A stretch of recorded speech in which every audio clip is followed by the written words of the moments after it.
So I decided to upgrade my Hilux with Apple CarPlay, and I came across that.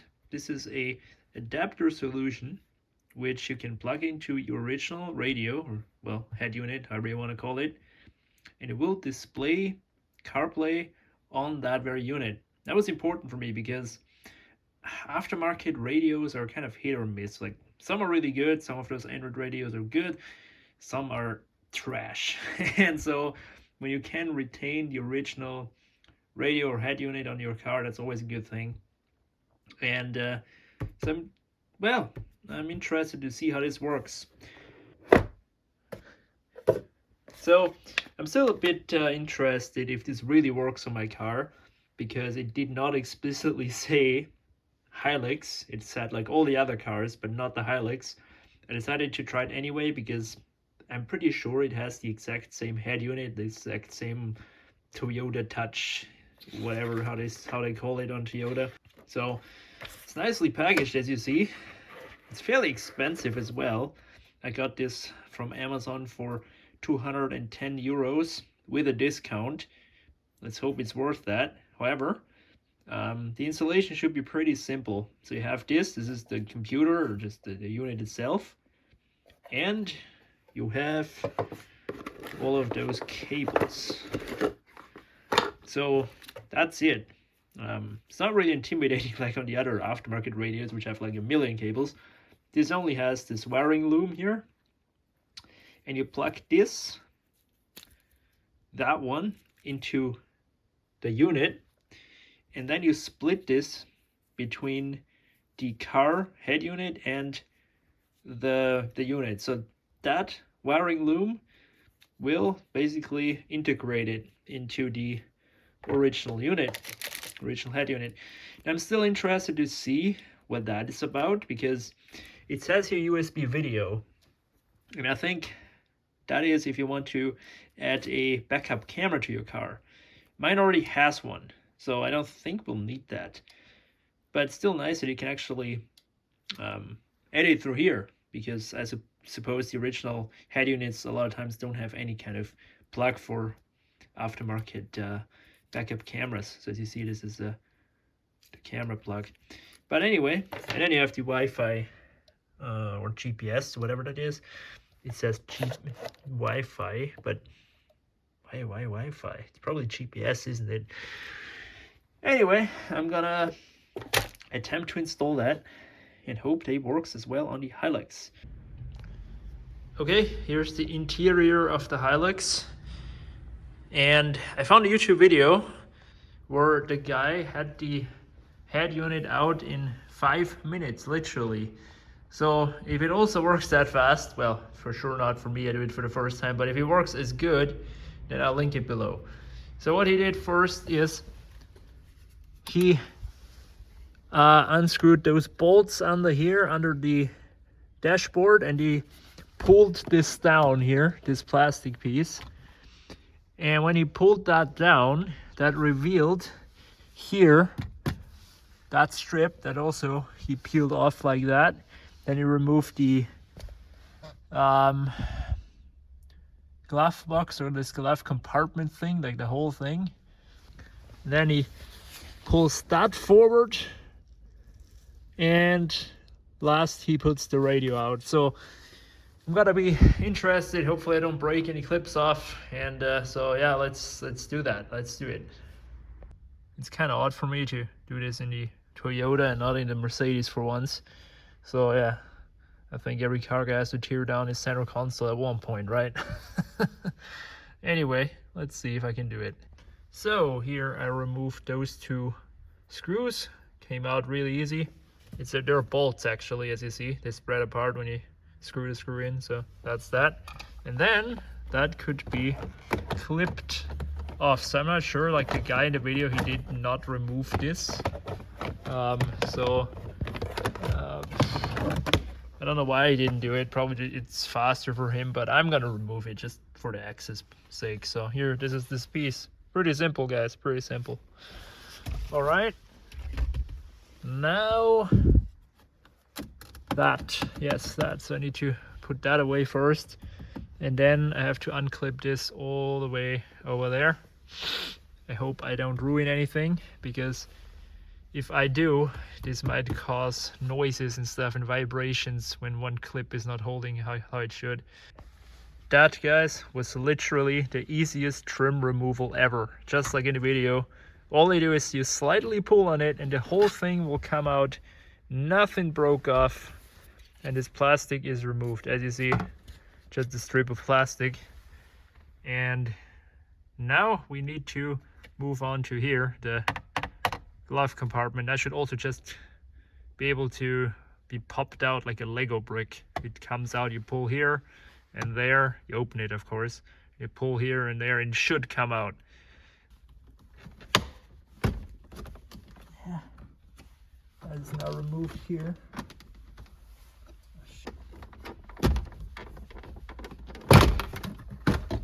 Okay, well, that wasn't hard. No, not at all.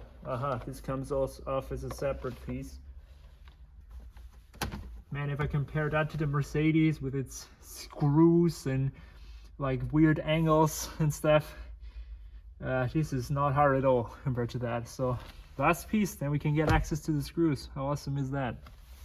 So that should come down like that towards me. I don't know how cooperative it is.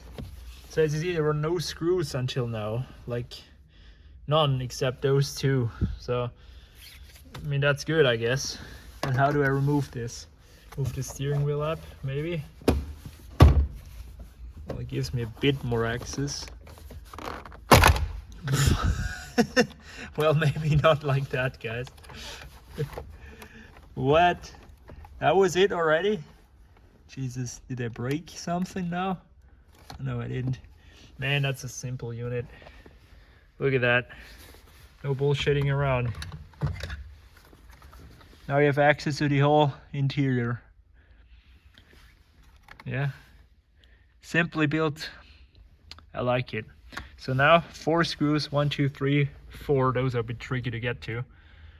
But I'll get them.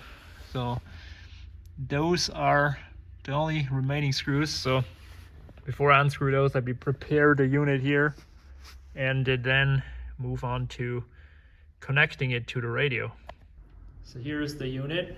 I untangled the wire loom. So this is the stuff which needs to be connected to the factory Toyota stereo, and here this is the Wi-Fi GPS thing, I suppose. So I left that out. I don't think we'll need that. So yeah, let's go ahead and try to plug it in. But first we need to bring this forward so we can actually plug it in. So yeah, props to Toyota making it so easy. You literally need a Phillips screwdriver and a spudger. And if you're like good, you don't even need a spudger. But I recommend you get it just to avoid scratching and breaking clips. But man, I'm surprised how easy it is to work on that car. I shouldn't be surprised, it's a Hilux, but still, you never know until you do it, right? So, that one is too small. All right, I need to get the correct size, then unscrew those 4 screws, and then we can pull this thing off. Screws are removed. If you drop these, don't worry, actually. They will not disappear in some hellhole in the dash. They just fall here, and you can easily like pick them up from there. So, no biggie. Anyway, let's try to pull it forward. Oh. Do I miss something here, or that's probably because it's been done for the first time.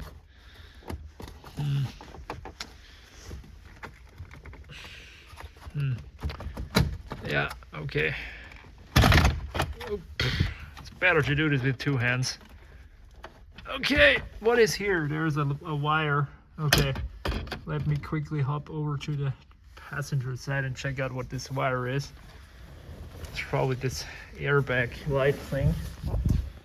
But man, the guy from the video took 4 minutes, and that's totally achievable. If you know how to do it, you can do it in 4 minutes. I've been doing it for 15 minutes. Not bad, eh? So let me unplug that just for safety. And then I can, I think, lay it down here on the gear lever or somewhere and check it out from the back. All right, so this looks very sketchy. However, it's perfectly safe, nothing can happen. So here is good access now to all the connectors. So you see that is all that goes into the radio. So now I need to check out which to combine and hope that it fits, because I don't really know. I'm just gonna try and wing it. And yeah, then report back when everything is connected. Can't be that hard, can it? I mean, there's only one way they can go. Or one place, I'd rather say. So here it is, that's all connected. That was pretty simple.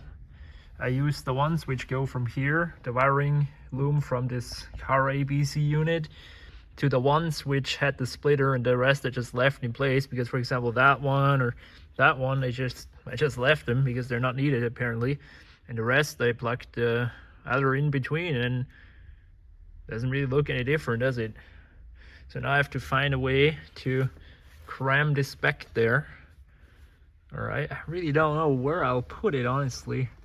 Probably on top of it or something, because or no, it's also not a good idea. So that's a bit of a challenge, but that was pretty simple, I'd say.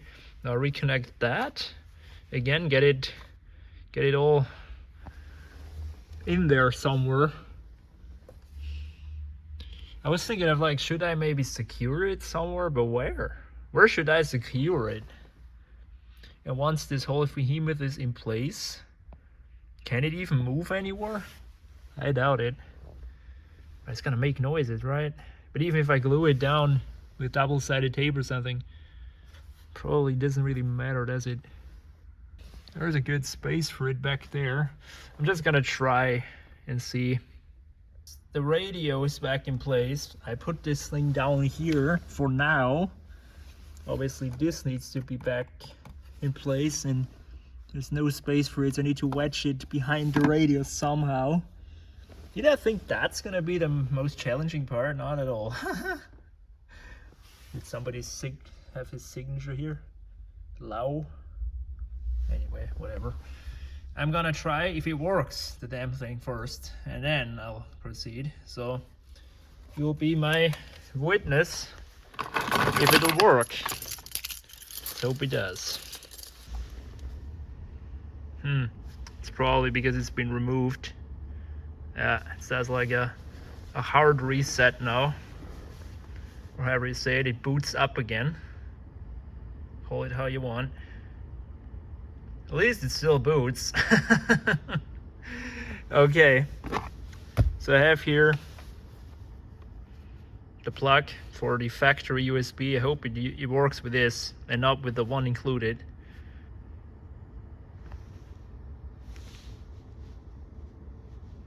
Yeah, okay, so it's completely reset now, yeah. So it says we need to go to media and auxiliary. Media, auxiliary. Ah, that's looking very good.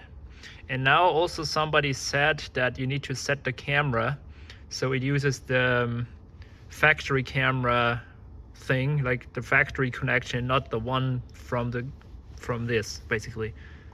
See what it does. Car settings. Camera type. OE camera. I think that means OEM camera. I'm just gonna trust that. Look at all the functionality here. Wow. But the one thing it needs to do, yeah, I mean, this is the factory thing. Okay, that still works great. However, the one thing it needs to do is display my CarPlay stuff from the iPhone. So let's try that. Auxiliary, CarPlay. Please use your phone to pair device Bluetooth wired. I don't want Bluetooth, I want wired, good old school wired. No. Does it only work with the included USB, right? Fuck, man. Come on, this could have been so perfect. No. No. Fuck, man. Can I, like, do something here? Smart Wi-Fi, what's that? Car settings. Switch auxiliary mode, night mode. Yeah, we'll just leave the resolution alone. Night mode, sure, that's all great, all awesome, but smartphone, wireless device, Apple device, CarPlay, yeah, sure, CarPlay. That's not, no, that's not what I'm. Woohoo, I have Apple CarPlay in my Hilux. That's cool, great, it works wirelessly, look at that. That's amazing, isn't it? Good. It's now even more modern than the Mercedes, which only has wired. However, I kind of want wired. I don't feel like always blurring this out. So I want wired CarPlay just because it just drains the battery of the phone, and like I don't always have Bluetooth on and stuff. So that's cool and nice. However, I think we're gonna try with this other wire, which I can still connect, hook it up to that USB, and then give it a try, because I got a feeling that is the culprit here. So here's now disconnected the USB, and I plugged in here the iPhone to USB. Let's see if it works now. Look, it even activates itself because aux is selected, and therefore it does it itself. Cool. CarPlay. Yeah, there it is. Yeah, okay. The winner takes it all, I guess, guys. So that's cool. That works after all. And now I need to find a way to route this USB through and not make it look crap. That's like my main concern. It comes out here somewhere, and then like, what should I do, guys? Where should I route it? I legitimately have no idea because I didn't factor it in. Maybe here? I need to find a space for that. Here's the factory one. Oh, it could have been so perfect. It could have been so nice. Am I the only one who prefers USB CarPlay? I mean, can't be the only one, right? It's just more convenient, I think. But however, can't have everything. It works very good. Let me store it. Let me figure out the cable solution. Hopefully get that back into place without this getting in the way. And then I'll be back. Now I actually heard, or well, I read reviews that complained about the resolution. Oh, the resolution is so bad. Well, guys, this is not this device's fault, because the screen here of the factory Toyota radio is just so old, has such a bad resolution. That's really the reason, not because this is bad or anything. It's just the resolution is just not any better. So for me, it's fine. I don't care. But I get it why people think that. It's just, but that's not really the device's fault. It's just the factory radio has such a low resolution screen. So how do I actually get it back? Oh yeah, that's pretty simple. Media, there's all the other stuff.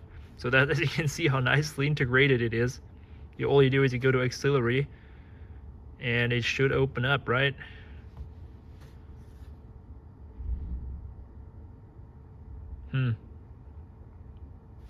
Why is it not opening now? There it is. Well, that's fine. Turning it on and off, I mean, that's like the most simple thing, right? Let's try that again.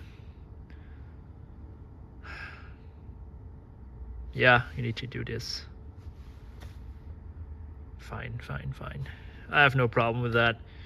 So let's get this affair sorted. And then I'm actually late for my appointment. Shit. Why did I start this? Anyway, I'm glad it works.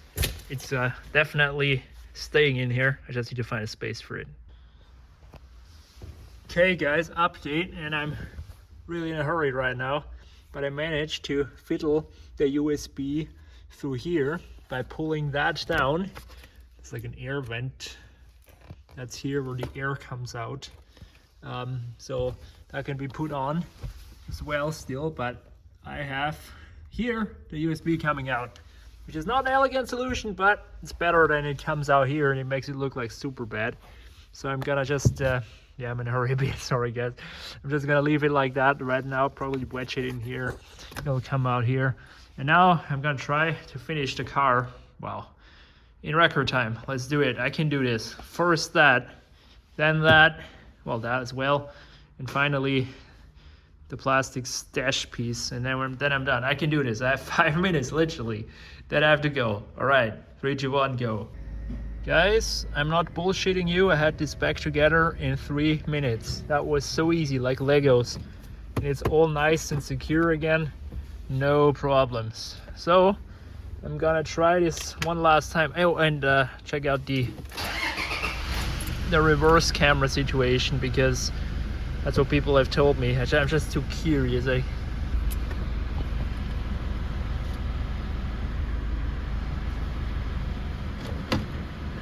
Yeah, no problem at all. Backup camera works. Amazing, guys. Amazing. Look at that.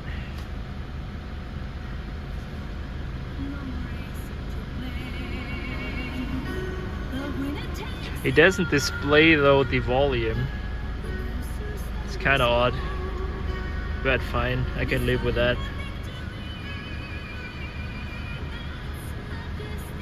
This touch screen is also not the best from this device. So, but as you see, this is how you integrate the factory radio with Apple CarPlay. This is not really configured, is it? So I'm told that you can also press this 2 times. No.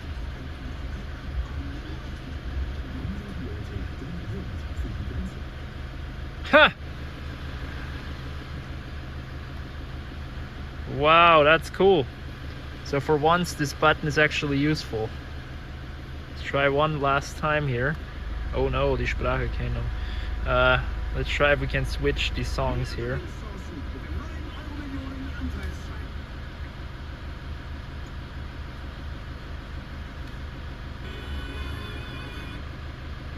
Yes. It works! What can I say? I am absolutely chuffed, as the Brits say. Seems to work great. That is it, guys. Apple CarPlay on your old Toyota stereo. It looks stock-ish, except this. But that's a small price to pay for CarPlay functionality. Thanks for watching, guys. See you later.